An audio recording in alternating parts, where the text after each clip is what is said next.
Okay. So, time is pressing on, so I'm going to start. Make a start. Thank you all for coming here today.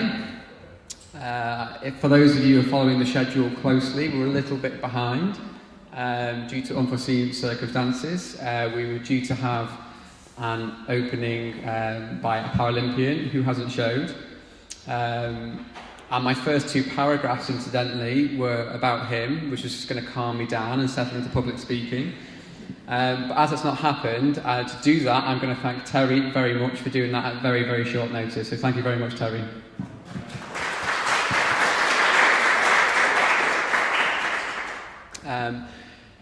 We wanted to put on an event today. We wanted to make it fun and enjoyable because we want it to be a celebration of this wonderful new facility at the Rehab Physio. But at the same time, we wanted to make a serious point as to why we're here today, and that is to raise awareness of what works in neurorehabilitation. We know what works best in neurophysio, and we are experts in helping people recover to their maximum potential following neurological and catastrophic injury. And as a result, we want everybody to experience the best rehabilitation available. We want everybody to understand that that doesn't always come in the traditional once-a-week format of therapy. This is why we've developed the complete solution. You might say, Chris, that's quite high praise for yourself, calling something the complete solution. But we want you to know today that that is an entirely accurate description of what we are providing. The complete solution not only includes the best, highest quality service to give people the best chance at achieving their optimum recovery, but it also reflects the fact that everyone deserves the opportunity at recovery. I was staggered to hear when talking to David, our local representative for the Spinal Injuries Association, that thousands of people in the Northwest alone do not get a chance to access a spinal injuries unit following a spinal injury. And we know from experience that the ones that do predominantly are taught wheelchair skills and life skills to ensure they get by following discharge from hospital. Many of them don't get a serious shot at rehabilitation. And that isn't unique to spinal cord injury either. Brain injury, stroke, many people with long-term conditions, neurological and catastrophic, do not get the opportunity at quality rehab they need and deserve. The complete solution is a 3-tiered service. Our high-intensity programs offer 4 hours a day of high repetition and intensity rehabilitation as guided by expert staff. This gets serious results, and it's backed by the clinical research. Our expert neurophysio service still exists in the same format it always has done. And the third tier to our new system is our gym subscription, which is already underway and offers people a chance to experience rehabilitation even if they cannot afford expensive rehabilitation services.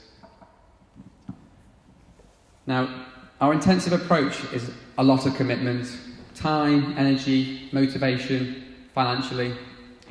And for that reason, many in the medical legal sector and also people who are personally funding their rehabilitation rightly question it. And this is why we want to show you today that it works and it's what people deserve, rather than accepting second best because it's what we've always done. It's much harder to challenge the norm and break through the ceiling to show that improvements can be made. It's much easier to sit back and think that nothing can be done because we haven't looked for something better out there. But by doing that, we are doing all those who have suffered life-changing events a major disservice. The evidence has long shown that neuroplasticity can occur following neurological injury and illness. We are simply using the best methods to achieve that. But that's enough for me for now. Don't just take my word for it. Please listen to the people who are experiencing it for themselves. After an MRI, it was identified that I had prolapsed 3 discs, T6 and L3 and L4. To cut a long story short, there was some complications, and I was in hospital for 6 months. Okay, so when I left, as I was leaving hospital, the commentary was around, you've done really well for a T6 injury. You've done really well to get where you are now. And you may see some improvement in the future, but don't live your life waiting for it to happen, was basically the parting shot. And I sort of left the hospital and I suppose became resigned to the fact that I was going to be in a chair and I was going to be living my life in a very different way. I went out for a pint with my friend and he said, "Is this it? Are you giving up?" And I said, "Well, I've worked really hard to get where I am now over the last 6 months." He said, "I know." He said, "But is this it? Are you giving up? It feels like you're complacent and that." And he really challenged me, and I sort of went home to my family and sort of had a conversation around it, and they all sort of said, "Well, it does feel as though you've become resigned to being as you are." We came to visit my wife and myself to see what it was all about, and I remember being quite sceptical, thinking it's the first time I've ever gone outside of the NHS for care. And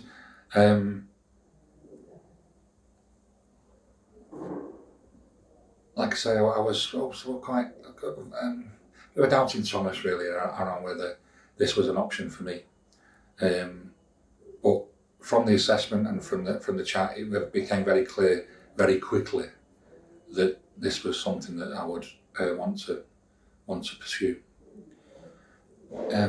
I suppose the first thing that influenced me when I came in through the doors was that it's a big, bright sort of environment. It looks as though, and is that you have all the new equipment and the technology. But the biggest thing that sort of hit me was that people were more willing to be hopeful for you. But what I have had is clinicians willing to give you their clinical view around what possibly might be around the corner for you if you work hard. And that struck me more than anything, and it shocked me at first. But now that all of the people here have really helped me to think about to think that there might be options going forward. No one had really given me the opportunity to walk, and since I've been here, I'm on the intensive programme, and this is my 9th day. And yesterday, on my 8th day, I walked across the gym here several times,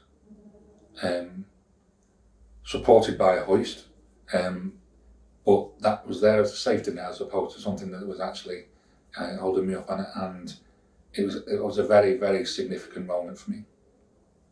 My hopes for the future: I want to be realistic in terms of what I might be able to achieve, but I don't want to underplay the potential that I have. I really believe that if you work hard and you concentrate and you listen to the specialists, and that I think my wheelchair will feature in my life, but because of my stay here, I don't think I'm going to be relying on it as much. Hello, my name is Hannah and this is my dad, Derek. Dad had a massive stroke in August 2020 following a triple heart bypass operation in Broad Green Hospital. Dad was only 59 when this happened. He was transferred to Arrow Park Hospital Stroke Unit with the promise of continuing his rehabilitation at Clatterbridge Hospital. Due to Dad not achieving Arrow Park's physio and doctor goals, the move to Clatterbridge was not achievable. Doctors and physio's conclusion was Dad would not make any meaningful recovery, need 24-hour care, and hoisting and a peg was fitted. We as a family had to make the heartbreaking decision in November 2020 of placing Dad into a nursing home. NHS withdrew any physiotherapy as Dad was not responding and they didn't practice in the nursing home. So we researched the Rehab Physio here in Bromborough. Tom came and assessed Dad in the nursing home and could clearly see movement in both legs which he could work with. Dad spent 3 months in the nursing home and Tom visited twice a week. With Tom's work and Dad's determination, you could clearly see the difference happening. Dad came home in March this year, and with all the help and physio, we were able to attend their unit in Bromborough. Dad has come on leaps and bounds with their cutting-edge equipment. All the physio team have commitment and drive, as well as compassion to get Dad where he is now. Dad is much more mobile and he's even walking with his walker.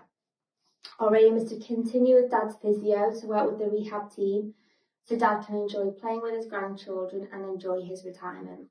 We never gave up on Dad, and with the help of the rehab physio, neither did they. Dan had a stroke on August the 26th, 2019. She got to bed at 9 o'clock and she sent a text to the family. We had a lovely day, it was August bank holiday. And the last thing she said was a perfect end to a perfect day. And 8:30 the next morning, I tried to wake her up. Couldn't rouse her at all. Realised what had happened. Phoned for the ambulance. Got her to the hospital. Her blood pressure was 195/235. And they did a CT scan and the damage was quite severe. Well, I took Dan out of the hospital earlier than I should have done.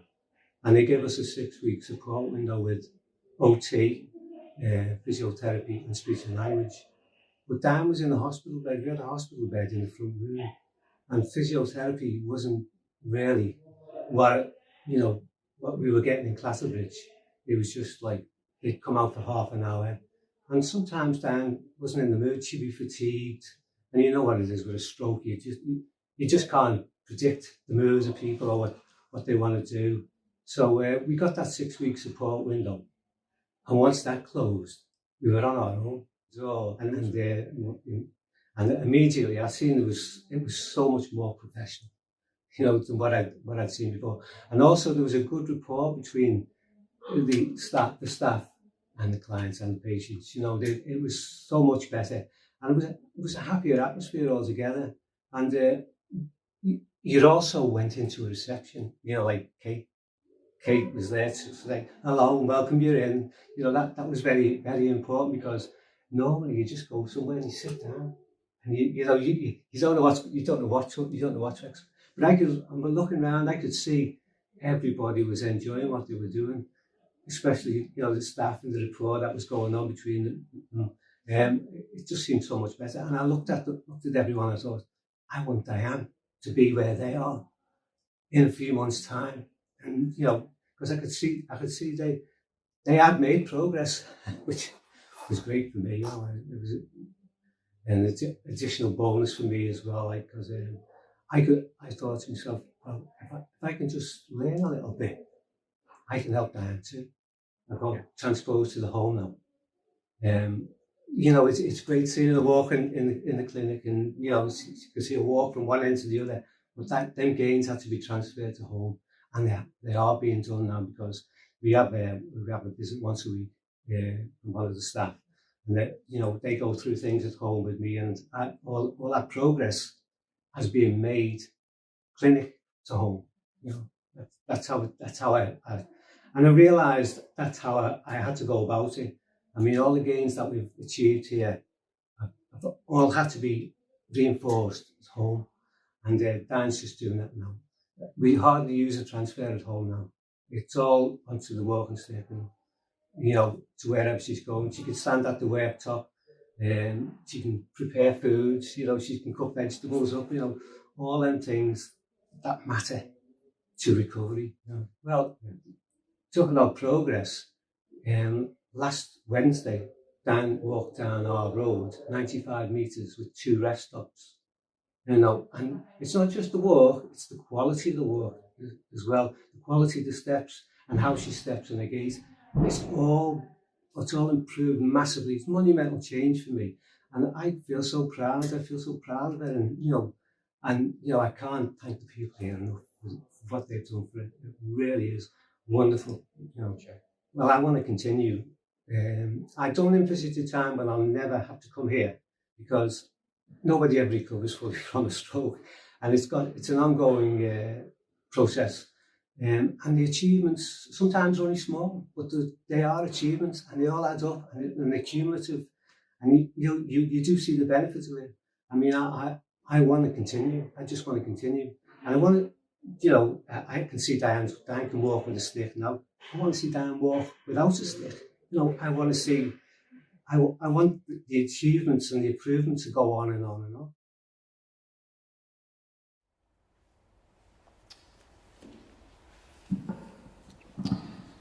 Okay, there you have it. Thank you very much to all who were part of that video, and to the many more of you who are still to record your videos but have agreed to do so for us.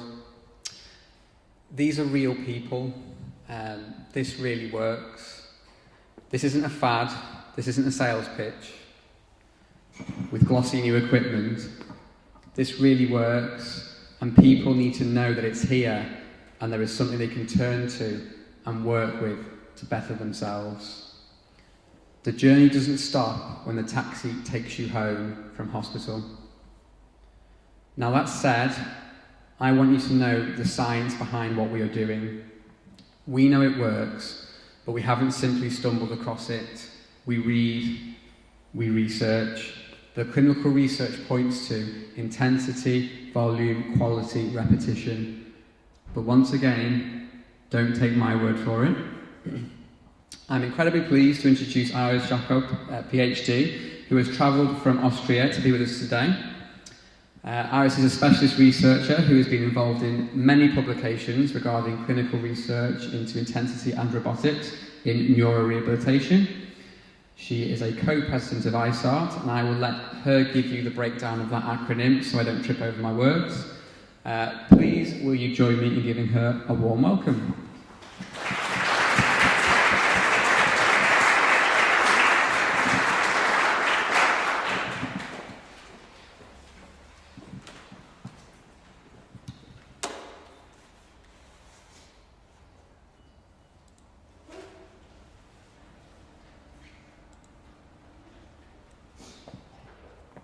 Hello everyone. Thank you for inviting me. Thank you for having me here today. My name is Iris Jakob. I'm here today as co-president of ISART, who is the International Industry Association for Advanced Rehabilitation Technology. I will later explain a little bit what it is and what we do. But I'm also here just that you know that I have 2 hats on. So one is my ISART hat, and the other I'm also working for Tyromotion, which is the shiny equipment you see here, in the role of the scientific coordinator. So I'm dealing with the research all behind the technology and really trying to put the input also from a research side, not only from our devices, because for sure there is lots of research going on using these devices, but also in a more broader sense of really what's going on in the field and what's important for all of us to have in the view. And hope to share a little bit a journey through that, what is important also when you look on technology, to look a little bit beyond in terms of research.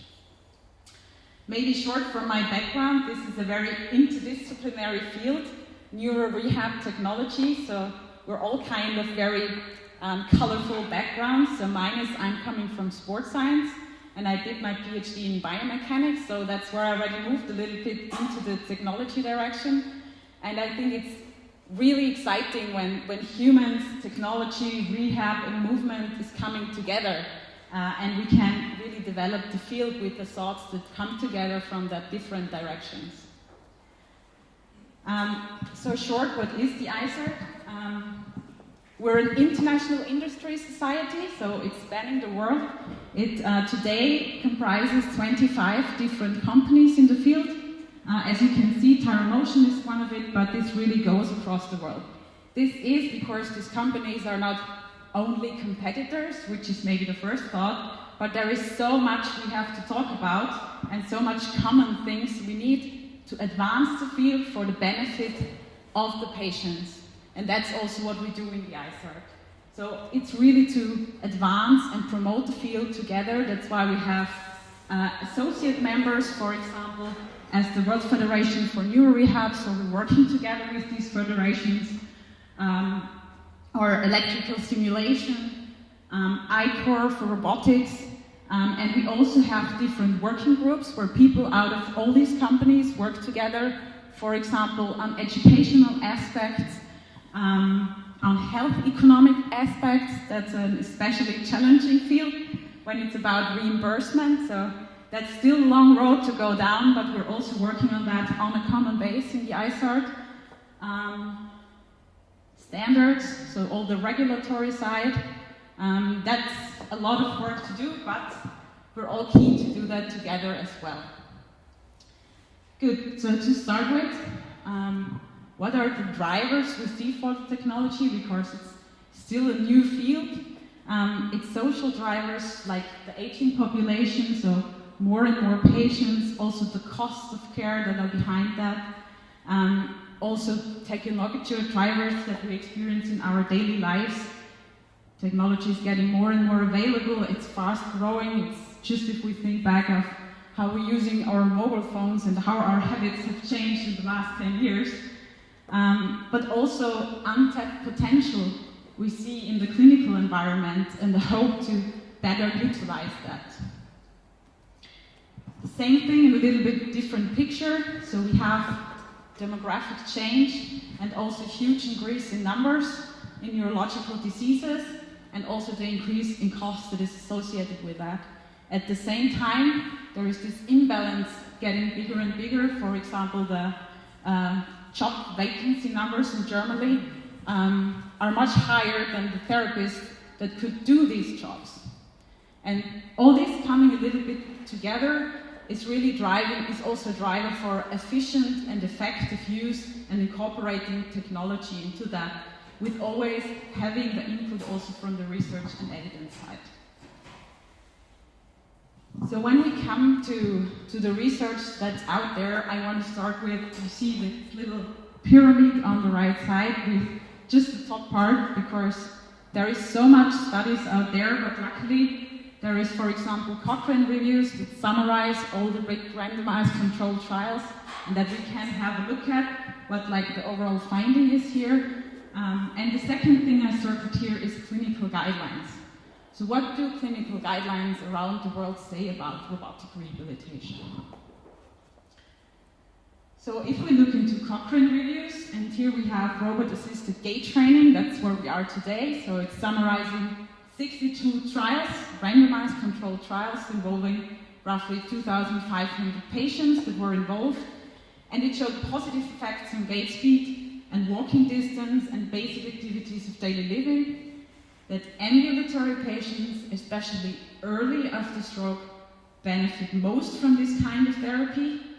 And also in a little bit other words, like every 8th dependency could be avoided with using such kind of technologies in the rehab setting. And that in combination, so combining robotics and physical therapy, it's more effective than physical therapy alone. A lot of the research you will see here is coming from stroke, but that's also because a majority of the papers are from stroke, and because I don't have the time to give papers for every indication, but there's a lot more papers out there also for spinal cord injury, for example. So I just have a selection here, and there's much more out there. If we look for gait robotics to national guidelines, luckily this year the Italian consortium group was very busy and did published two reviews. One was reviewing guidelines around the world in English language and what they say about robotic gait rehabilitation. They found 10 guidelines from 7 different regions that give a statement on robotic gait rehabilitation, and it's generally recommended to improve lower limb motor function, including gait and strength worldwide, and that it really seems to be the future for standard protocols for stroke rehabilitation.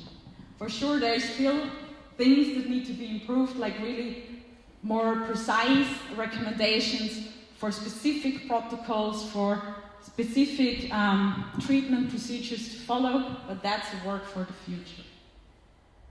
If we look to upper limb therapy, there's also a systematic Cochrane review, and great that for the first time in 2018 was the last version, the quality of evidence was rated high. Also for the statements summarizing the RCTs, significant improvements for ADLs, arm function and strength, no issues with adverse events using technologies, and the main driver, the thought behind this, that it's really that you can provide more repetitions in the same trials, in the same amount of time, providing this extra effect when robotic assisted therapy is compared to usual care. And it was used always, I think that's always important to have in mind, always in combination with conventional therapy. So it's one puzzle piece of the whole picture. And there was also a review on guidelines, so that's all the statements in detail. But again, this is guidelines around the world generally recommending using robot-assisted upper limb rehabilitation to improve motor function and strength. Okay, so that's where the evidence is. So it's recommended. There's lots of trials out there. The quality of evidence have moved over the last 2 decades towards high quality for upper limb, for example. But that's not the end of the story, because there's a lot of research out there looking into the reality. So what's the clinical situation? A paper I personally really like to read is the one from Krakauer. It's titled Getting Neuro Rehab Right. What can we learn from animal models? I think it's always interesting to have an eye on these animal studies in comparison to humans, especially when it's around the topic of repetitions, a term that is really often used in that field. And he writes that, and we know that most spontaneous recovery of the upper limb occurs in the first 3 months after stroke, and many publications show that current levels of rehab do not add much after that. But if we look into animal models, there it is. Okay, here. Animals get most of their recovery in 4 weeks. Humans in 3 months, so why is that? One of the differences is that the repetition numbers are much, much higher that are trained there. So for the upper limb, it's about in the hundreds, so 400, 600 repetitions per session, and for the lower limb, these numbers are in the thousands. So 1,000 steps to 3,000 steps up for practice. Also, what is trained is an interesting fact. So that's still a controversial discussion I had followed over the last decade, also in many conferences, which is what should we train? Should we aim for recovery? And when do we need to train compensation strategies? Because if in these first 3 months, only compensation strategies are trained to achieve an early discharge, then this window for opportunity and for recovery is just left untapped.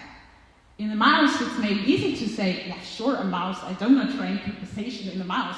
That's obvious. But that's also one of the differences here.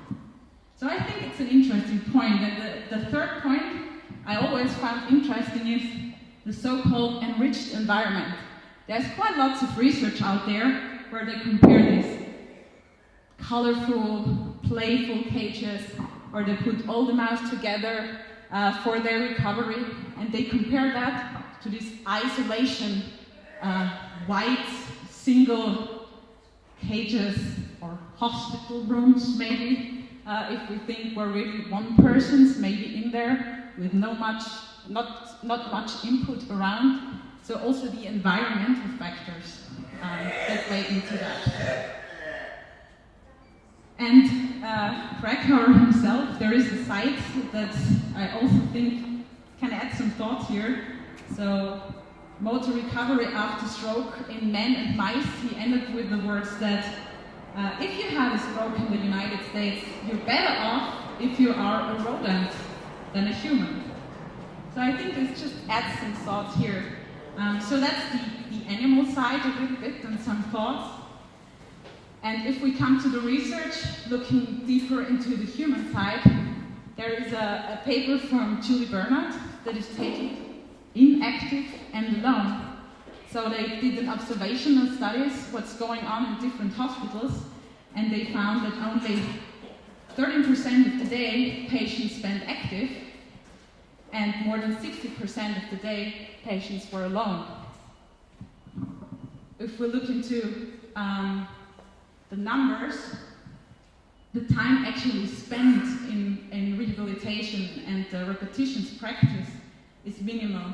So if we look into literature, we find numbers around 70% of idling time of patients in their wake-up time. Numbers like 32 repetitions on average per session for upper limb movements practiced. We had hundreds of repetitions suggested in the animals models to really push neuroplasticity and get the mechanisms going. So in reality we have 32, and for the steps we find numbers like 200 steps per session's practice. So there is a massive difference in what animal models suggest is required for neuroplasticity and what our current rehabilitation, when research is looking at it, is giving us in terms of numbers. But, the amount of therapy people get is typically not so much related to the patient factors. So there is also research showing that there is no statistic relationship for that, but it's more related to organizational factors, like structures, processes, environment, staffing, and that's why we end up with such ratios like 3% of the whole day maybe going into a therapy. But it still does not answer the question how we can deliver higher intensities, get more towards where we would like to see numbers of repetitions, see content of therapy so that we can really drive the change. But there is also research on that side. There is a large review on adding extra rehabilitation. So does that extra rehabilitation improve activity and how much is needed? There is a review that had a look on different trials, adding different amounts of rehabilitation compared to usual care. And there is a dose relation. The greater the so that's very roughly speaking, the greater the extra rehabilitation, the greater the benefit, regardless of the time after stroke. And they also looked a little bit into how much, and they found a threshold of about 240% extra to get really this additional significant benefit out of it. This is a little bit abstract, this 240%, but if you, for example, think of it's typically 50 minutes of really walking practice, that would be the 100%, then it would roughly be 45 minutes instead of 50 minutes. Then you would have this 250%. So it's not that much more, so it's a practical number. It's 45 minutes instead of 50 for something really specific, like, for example, doing steps during walking, or doing 90 minutes instead of 30 minutes. But this implementation demands a change in clinical practice that is far-reaching, because it's really the system we talk about here.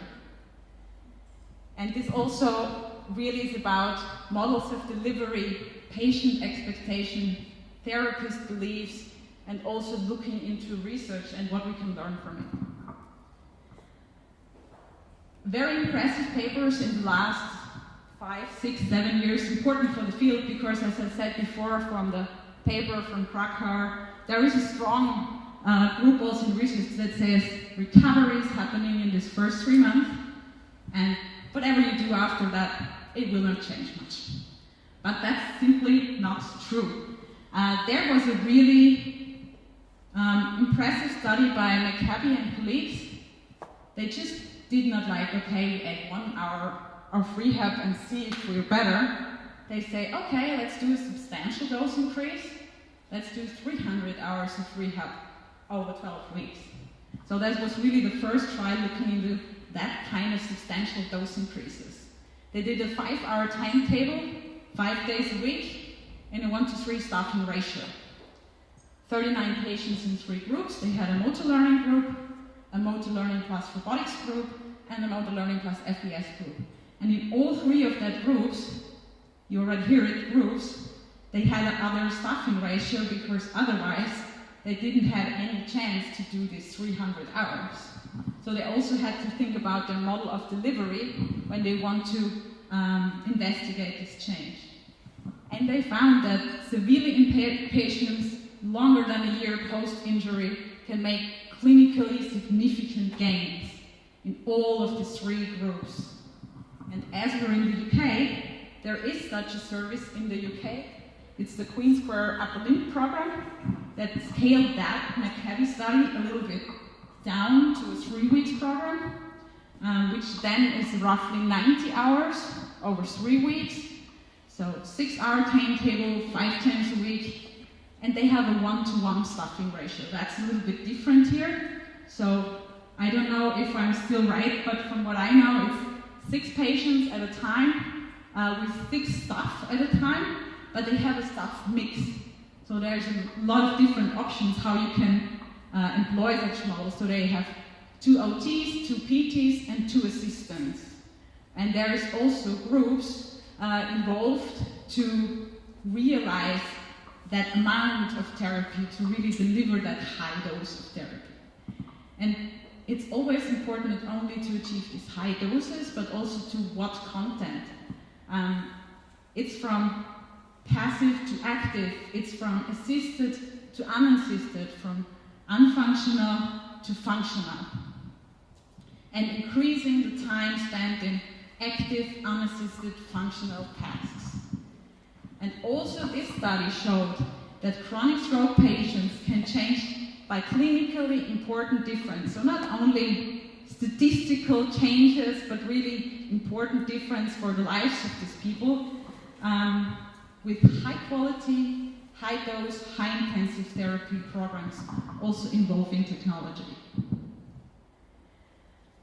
A little bit more a look in what they train, because we have this high intensity, high numbers, but also the content is important, and how progress is made. So the training goal here is really recovery of movement components, composing a functional task, as close to normal as possible, high numbers of repetitions, attention to the task specificity, and this, for example, this table on the right side is from the McCabe study with the 300 hours you saw before. It's a treatment progression hierarchy for coordinated movement practice as well. So it's also really a progress procedure that following through, which is based on motor learning principles. And if we look with that towards the technology, it's using the technology also according to motor learning principles, to use it to intensify the therapy, also to think about the delivery models, and think about how to treat more patients using the technology. Challenge the patient, motivate them. That's also a big part of the software that can be used for that. And think about the patient selection. So really matching the tool to the goal of the patient. And also providing a safe environment, not only for the patient, but also for the therapists.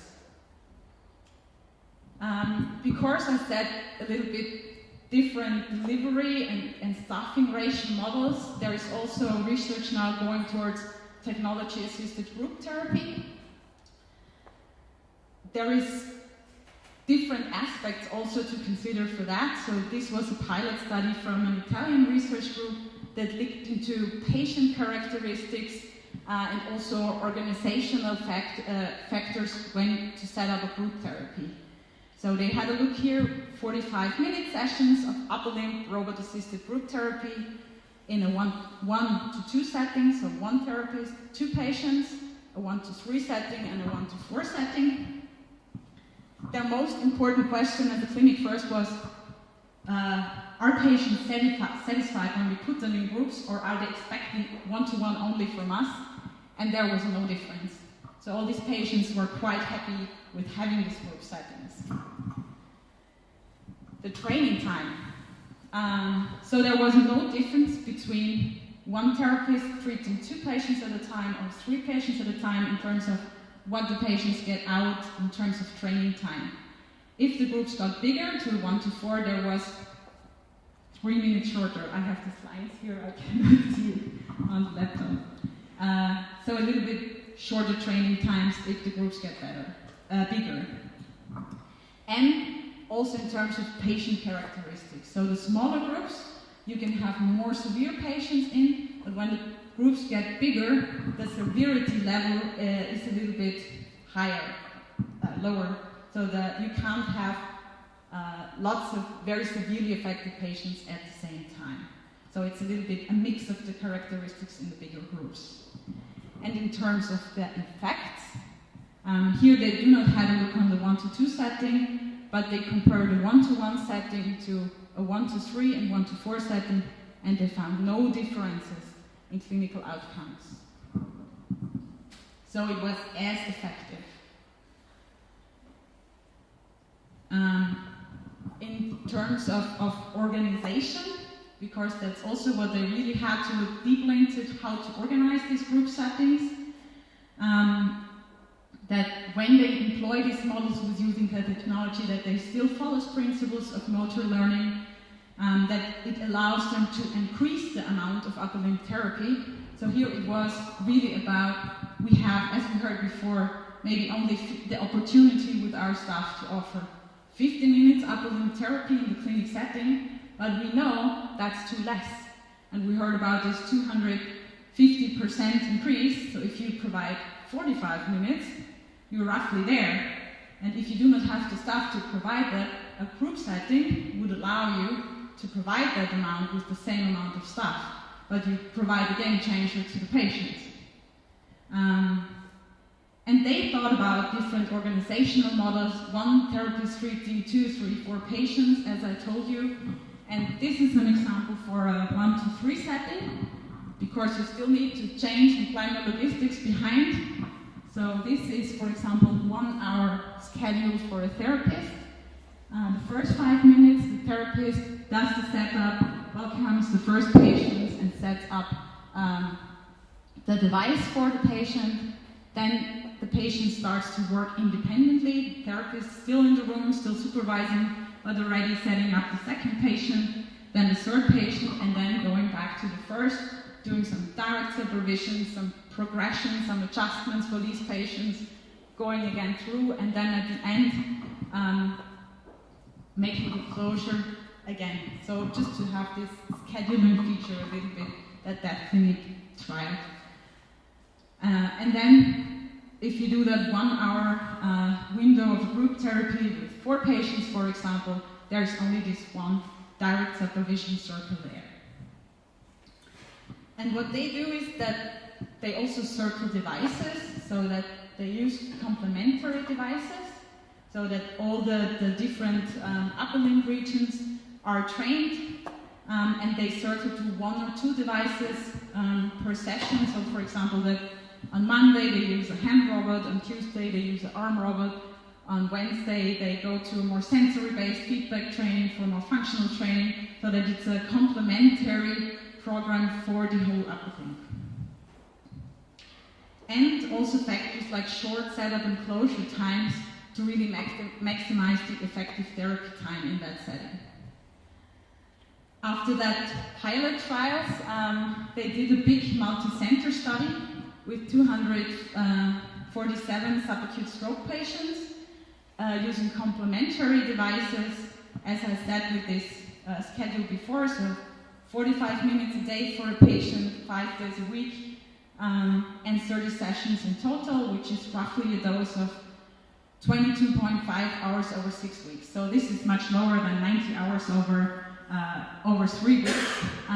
But this is really an inpatient clinic setting, and we're only talking about the upper limb here. So that was really the focus here, to increase this upper limb therapy dose they can provide. And they found clinical meaningful improvements. So here you see the Fugl-Meyer on the left side of these bars, to the same extent with a 1-to-1 therapy compared to a 1-to-3 group therapy using the technology. And the challenge here wasn't the intervention group. The challenge here was the 1-to-1 group providing 45 minutes a day for all these patients for this trial, because that's the stuff they wouldn't have available typically. And at the same time, in terms of the motricity index, the robotic group therapy was even statistically significant better compared to this conventional 1-to-1 group. So this offers a lot of opportunities to employ technology addressing some challenges we see in the field. Another study also showing that was upper and lower limb robotic group therapy, that it allows to see more patients at a time, that it can be more cost effective compared to time-matched conventional therapy, that it improves rehabilitation capacity costs, and also can help to maximize resources. A little bit into how to mix technology. So we see it's getting more and more important that the devices are a complementary mix and address organizational goals as well. So for example, mix the body segment, so that really everything is addressed, the type of movement, the type of assistance, how it can be controlled, assessment the technology provides, also the evidence and safety. The purchase cost is always an issue and always a discussion point. Maintenance costs, motivation, setup time, and also that patients can independently use it. So these are all factors that need to be considered in that setting. So, and also to matching the technology to the different severity levels of the patient. So to use a robot or assistance is used, but as soon as it's not longer needed, really switch towards more feedback sensor-based devices, where also the costs can be reduced of the type of technology that is really needed and can help to drive the change. Now I put shortly my gyro motion hat on. So one of the examples out there that go that way is the gyrotherapy concept. It's a mix of robotic and sensor-based devices, which is complementary for the upper and the lower limb rehabilitation. And it's a cross-system software that really provides a therapeutic gaming environment across this complementary technology. And at the same time, we really have these usability components in the center to have a high adaptability of the technology, so that a wide range of patients have access to it and can use it. And this is at the same time also addressing clinical needs, because it's really having technology that you can use with most of the clients of the clinic. And this is really to address this need for the intensity, the high repetition, the dose, but also the motivation, and to enrich the environment of the rehabilitation. A last study, that's a trend that we see and that is really exciting, that research starts not only to look in comparing technology rehabilitation with conventional rehab, but looking a little bit more into factors when we have robotic rehabilitation. So anything else going on there when we use these devices. So this is a study that was published last year, and it's called Robotic Rehabilitation, an opportunity to improve cognitive functions. And with all these devices, there is a software that provides a playful environment that therapists can put their therapeutic goals and thoughts into a kind of game-like environment that really makes fun and therapy enjoyable. And if you combine this robotic rehabilitation and these motor and cognitive exercises, you get actually improvements at both aspects at the same time. So the protocol you've seen before from these group therapies, 45 minutes a day, 5 times a week, and patients improved not only in their motor function, but also in attention, visual spatial abilities, visual memory, executive function, and memories. At the same time, they improved in motor function. And there is more and more research going into that direction as well in the technology side. Okay, that's it from my side. Thank you for your attention. I hope I had the chance to make research a little bit interesting to you. Thank you.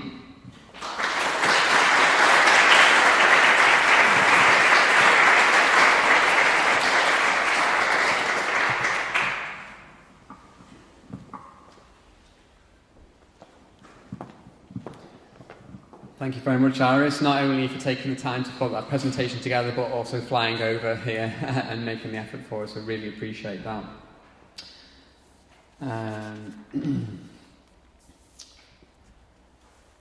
Iris and Manuel, her colleague, will be staying around afterwards and will be available to ask any questions of, should you wish to. So there you have it. The technology is no gimmick. It gives us the platform to provide the intensity and the quality to people to get results. Just what I think on, I was told today by my staff to mention that none of this would be possible today and the unit wouldn't be ready if it wasn't for the hard work of my brilliant staff. And as much as I've been told to say that word for word, that is true, so thank you very much for that. After we're done talking now, there's an opportunity outside to eat some freshly prepared pizza, so please feel free to make your way out and enjoy the food and also more complimentary drinks. Please do so, otherwise I won't be in a fit state to get home and look after my children. And then after which there's a time then to walk around the room and get real-time demonstrations and explanations of what each piece of technology does and how it benefits different people. I'm also very grateful to a lot of our patients for being here today, and at their discretion, if they're willing to talk about some of their individual experiences of the service they've been provided here and their outcomes, that would be marvellous if they could do so too. Thank you very much. I'll leave you with a take-home message today that the Rehab Physio is dedicated to not only providing the best possible service for our patients, but also ensuring that some form of rehabilitation should be available to all, which is why we are proud to give you the complete solution. Thank you very much.